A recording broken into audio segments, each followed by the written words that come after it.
নমস্কার, আপনারা দেখছেন জেলার ১ number online TV channel Birbhum RC TV. আপনাদের সঙ্গে আমি শুভাশিস। শুরু করছি আজকের সংবাদ। বিস্তারিত সংবাদে যাবার আগে দেখে নেব সংবাদ শিরোনাম। পাচারের আগেই অবৈধ বালি বোঝাই ট্রাক্টর আটক দুবরাজপুরে। উত্তরবঙ্গ রাষ্ট্রীয় পরিবহন শ্রমিক ঐক্যমঞ্চের বিক্ষোভ অবস্থান। গ্রীষ্মের ধান নষ্ট, চাষিদের কপালে হাত সিউড়িতে। মৌলবী ও মুয়াজ্জিনদের নিয়ে আলোচনা সভা ইলামবাজারে।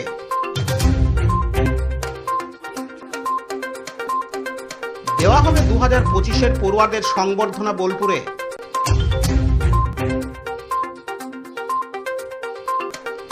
ধর্মরাজ পুজো উপলক্ষে মেতে উঠেছে দুবরাজপুর ব্লকের বিভিন্ন গ্রাম।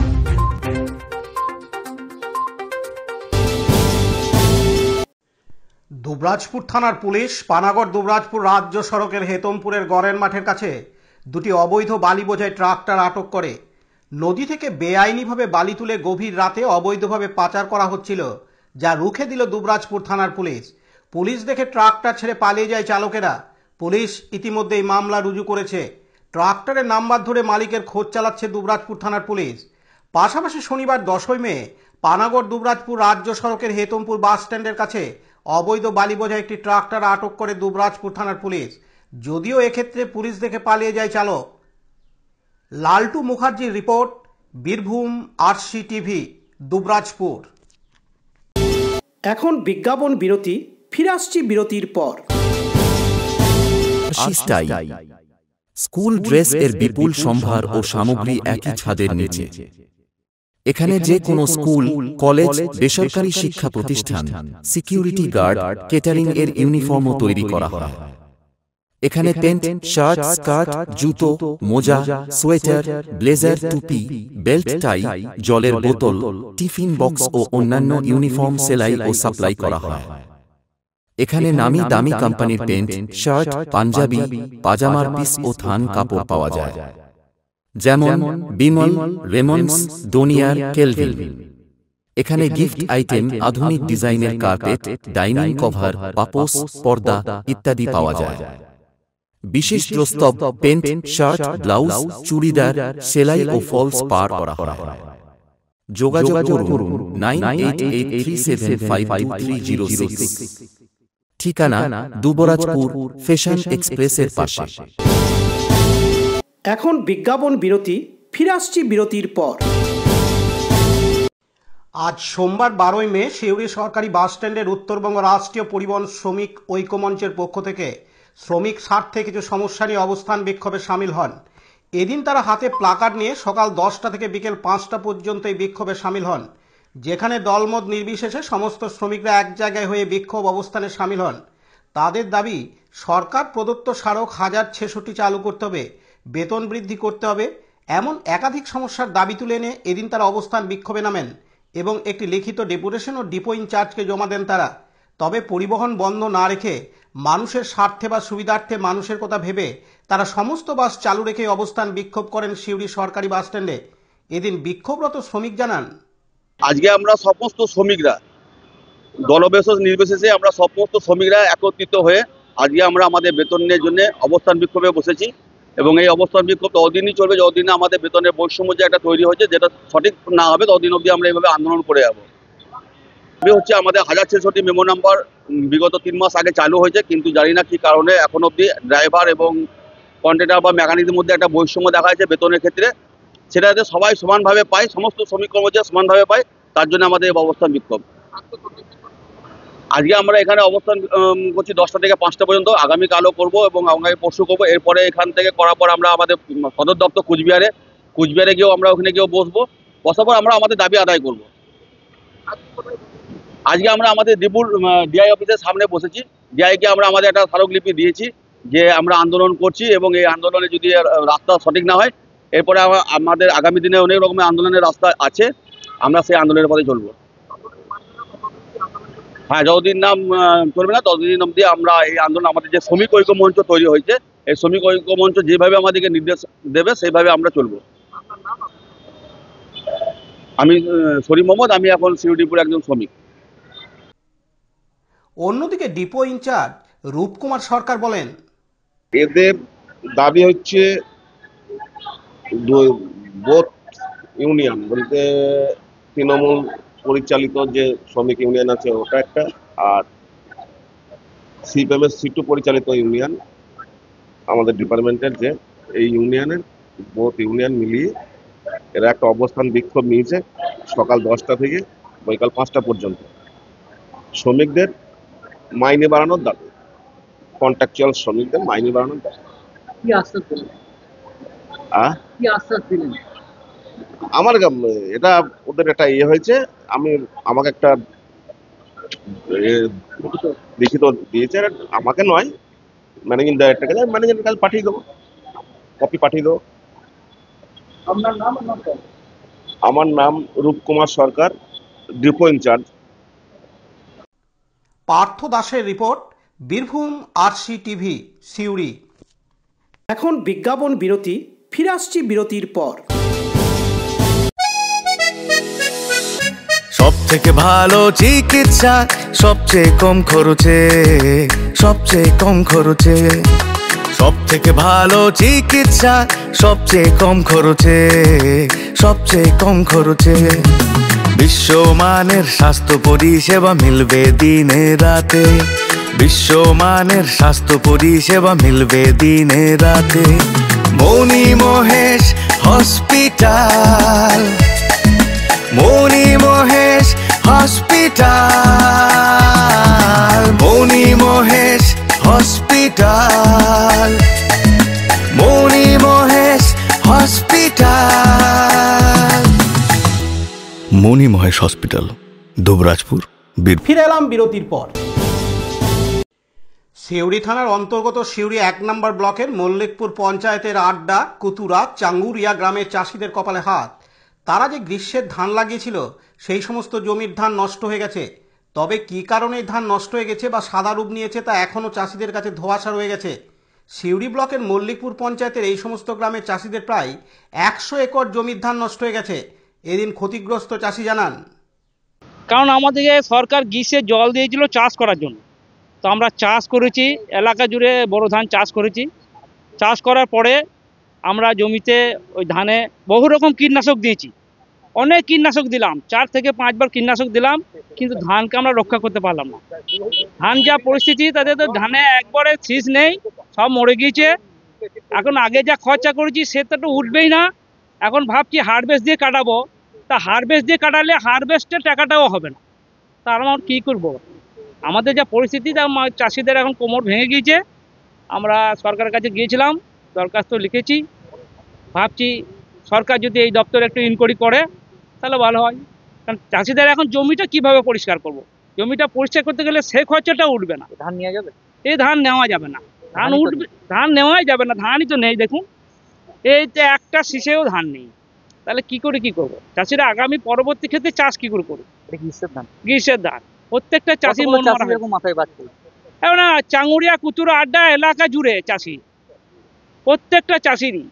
কি কারণে হয়েছে, কি কারণে? এখন এই যে কৃষি দপ্তর যদি ইনকোয়ারি করে তাহলে বুঝতে পারবে কি কারণে হয়েছে। আমাদের কাছে ধোঁয়াশা, আমাদের তো এখন চোখে কিছুই দেখতে পাচ্ছি না যা পরিস্থিতি। ঋণ মানে আমি তো ঋণ নিয়ে চাষ করি, আমার তো ঋণ আছে, আমি কি করবো? লোকের জমিতেও চাষ করে, হ্যাঁ ঋণ নিয়ে লোকের জমিতেও চাষ করে। এখন কি ভাবছেন আপনার ঋণ কিভাবে শোধ হবে? আমরা এখন কি করব? পরবর্তী ক্ষেত্রে চাষ কি করে করবো? আমাদের চাষে এখন কি খাবো? এই বড় ধান মানে বিঘা প্রতি 100 টিন করে, এখন 10 কুইন্টাল করে ধান হয়, স্যার কিছুই নেই। আমার নাম অর্জুন ঘোষ, চাষি।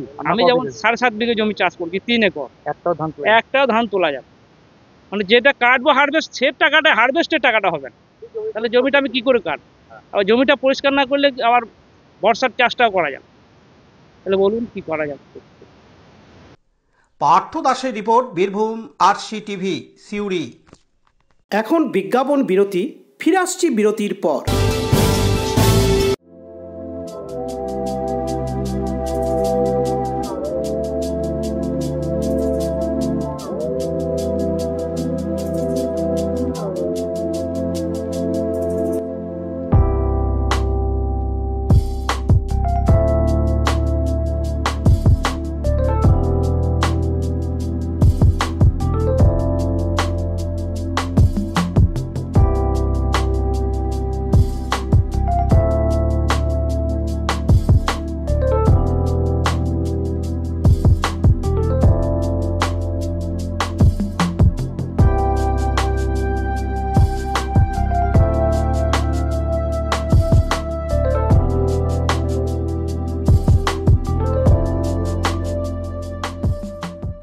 ফিরে এলাম বিরতির পর। রাজ্যের মন্ত্রী তথা বোলপুরের বিধায়ক চন্দ্রনাথ সিনহা বলেন, ধর্ম ধর্মের জায়গায়, রাজনীতি রাজনীতির জায়গায়, ধর্মকে রাজনীতির সাথে না মিশিয়ে মানবতার ধর্ম পালন করুন। আজ সোমবার 12ই মে ইলামবাজার ব্লকের নানাশোল অঞ্চলের নবগ্রামে ইসলাম ধর্মাবলম্বী মৌলবী ও মুয়াজ্জিনদের নিয়ে আলোচনা সভার আয়োজন করা হয়। তিনি আলোচনা সভায় আরও জানান, সোশ্যাল মিডিয়ায় উস্কানিমূলক মন্তব্য থেকে দূরে সরে থাকুন, কোনো ধরনের উস্কানিমূলক পোস্ট করবেন না, কেউকে প্ররোচিত করবেন না। এই আলোচনা সভার শেষে মৌলবী ও মুয়াজ্জিনদের সম্মান জ্ঞাপন করা হয়। তাদেরকে একটি করে নামাজি তোয়াল ও একটি করে ছাতা, সেই সাথে মিষ্টি দিয়ে সংবর্ধনা জানানো হয়। এদিন মন্ত্রী চন্দ্রনাথ সিনহা তার বক্তব্যে জানান, একটা কথা বিশ্বাস করি, ধর্ম ধর্মের জায়গায়, রাজনীতি রাজনীতির জায়গায়, এই দুটোকে আমরা কেউ যেন গুলিয়ে না ফেলি। এই সমস্যাটা আমাদের আসছে যে আমরা ধর্ম রাজনীতি সবাইকে এক করে গুলি ফেলছি। এবার আমাদের যখন কোনো প্রার্থনা হচ্ছে তখন এই ধর্ম চলে আসছে, রাজনীতি চলে আসছে। আপনারা যখন শুক্রবারে বলেন, নামাজের পর বলেন, তখন ওখানে যে বিজেপিকে গাল দিতে গিয়ে আমরা ওখানেই হিন্দু মুসলমান করে অনেক জায়গায় করে ফেলছি। তো এইটাকে একটু লক্ষ্য রাখবেন। নিশ্চয়ই দরকার আছে, আমরা সবাই চাই, বিজেপিকে কেউ চাই না, আপনারাও চান না, আমরাও চাই না। আমরা মমতা ব্যানার্জিকে প্রতিষ্ঠিত করতে চাই, ধর্ম নিরপেক্ষতাকে প্রতিষ্ঠিত করতে চাই। তা এইখানে আপনাদের একটু নজর রাখুন, যাতে অনেক জায়গায় এগুলো আমরাও খবর পাই, সেগুলো যেন না হয়। আমরা বিজেপিকে গাল দেবো, আমরা জাতকে গাল দেবো না, আমরা কোনো মানুষকে গাল দেবো না, আমরা দলকে গাল দেবো। এটা আমি বলতে বলতে ভুলে গেছিলাম। কাজী আমিরুল ইসলামের report, Birbhum RC TV, Ilambazar. ফিরে এলাম বিরতির পর। মুখ্যমন্ত্রী মমতা বন্দ্যোপাধ্যায় 2011 সালে ক্ষমতায় আসার পর ছাত্রছাত্রীরা যাতে শিক্ষার ক্ষেত্রে এগিয়ে যায় তার জন্য নানা ধরনের প্রকল্পের কথা ঘোষণা করেন। এমনকি ড্রপ আউট রুখতে তিনি নানা ধরনের প্রকল্পের কথা ঘোষণা করেন। এক কথায় সাধারণ ছাত্রছাত্রীরা যাতে শিক্ষার ক্ষেত্রে আরও বেশি পড়াশোনা করতে পারেন, সেই লক্ষ্যে তিনি সর্বদাই সচেষ্ট। এই লক্ষ্য পূরণের জন্য বোলপুর বিধানসভার এবছরের মাধ্যমিক উচ্চ মাধ্যমিক পরীক্ষায় পাশ করা সমস্ত পড়ুয়াকে কুর্নিশ জানাচ্ছেন বোলপুরের বিধায়ক মন্ত্রী চন্দ্রনাথ সিনহা। বোলপুর ব্লকের মাধ্যমিক উচ্চ মাধ্যমিক পরীক্ষায় পাশ করা পড়ুয়াদের জানানো হবে সম্মান। আগামী 19 মে বেলা 11টা থেকে গীতাঞ্জলি প্রেক্ষাগৃহে উপস্থিত থাকবেন WBSRD এর চেয়ারম্যান অনুব্রত মণ্ডল। বোলপুর ব্লকের 3টি অঞ্চল সহ বোলপুর শহরের মোট বিদ্যালয়ের সংখ্যা 22টি, যেখান থেকে মাধ্যমিক পাস করেছে এবছর 2025 সালে 1590 জন এবং উচ্চ মাধ্যমিক পাস করেছে 980 জন। সফল ও কৃতি পড়ুয়ারা যারা আছে তাদের প্রত্যেকের হাতে তুলে দেওয়া হবে মমতা ফলক ও বিশেষ সম্মাননা। আজ সোমবার 12ই মে সভায় উপস্থিত ছিলেন রাজ্যের মন্ত্রী চন্দ্রনাথ সিনহা সহ বিভিন্ন বিদ্যালয়ের প্রধান শিক্ষক শিক্ষিকা, অন্যান্য বিশিষ্ট ব্যক্তিবর্গ।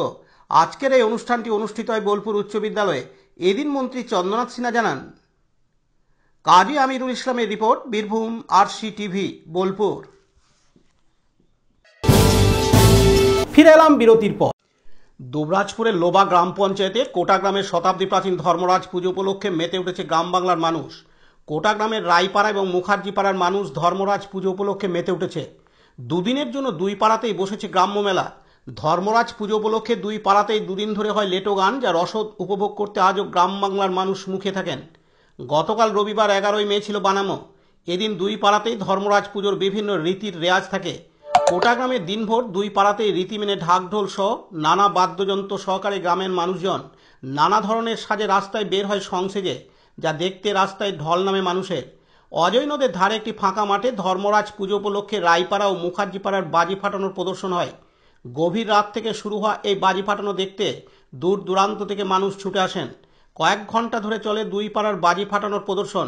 সারা রাত ধরে মানুষ জেগে থাকেন এই উৎসব উপভোগ করার জন্য। এই উৎসব উপলক্ষে প্রত্যেকের বাড়িতে আসেন আত্মীয় স্বজনরা। আজ সোমবার 12ই মে রায়পাড়া ও মুখার্জি পাড়ার এই দুই পাড়াতেই ধর্মরাজ মন্দিরের রীতি রেওয়াজ মেনে হয় ধর্মরাজ পুজো। এই পুজো দেখতে মন্দির চত্বরে ভিড় জমান ভক্ত থেকে গ্রামবাসীরা প্রত্যেকেই। অন্যদিকে দুবরাজপুরের বালিজুড়ি গ্রাম পঞ্চায়েতের চণ্ডীপুর গ্রামে মহা ধুমধামের সঙ্গে হচ্ছে ধর্মরাজ পুজো। শতাব্দী প্রাচীন ধরেই পুজো হয়ে আসছে। পুজো উপলক্ষে বসেছে গ্রাম্য মেলা। এই ধর্মরাজ পুজো উপলক্ষে 4 দিন ধরে চলবে নানান অনুষ্ঠান। রয়েছে পুতুল নাচ, নৃত্যানুষ্ঠান, গ্রামবাসীদের নিজেদের পরিবেশিত যাত্রা ও শেষ দিন হবে বিচিত্রা অনুষ্ঠান। এই অনুষ্ঠান ও মেলা দেখতে আশেপাশের গ্রাম থেকে মানুষজন ভিড় জমান। লালটু মুখার্জির report, Birbhum RC TV, Dubrajpur. আজকের সংবাদ এই পর্যন্ত। পরবর্তী সংবাদের জন্য চোখ রাখুন বীরভূম আরসি টিভির পর্দায়। নমস্কার।